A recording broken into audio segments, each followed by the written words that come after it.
चला तर मंडळी, अवघ्या महाराष्ट्रातच काय जगभरात प्रसिद्ध असणारा हा चटपटीत पदार्थ करूया। मिक्सरच्या भांड्यामध्ये धने, जिरे, लसूण, आलं, मिरची, कोथिंबीर पाणी न घालता जाडसर भरड करायची।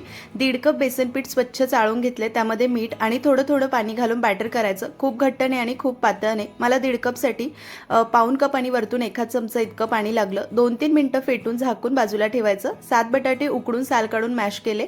कढईत तेल गरम केलंय, मोहरी, हिंग, वाटलेलं वाटण, कढीपत्ता कच्चापणा जाईपर्यंत परतायचं। नंतर कोथिंबीर, हळद, चवीनुसार मीठ, मॅश केलेला बटाटा फक्त एकजीव करायचं। लगेच गॅस बंद करून ताटात काढून गार करायचं। त्यानंतर याचे वडे करून घ्यायचे। वडापाव आपण करतोय।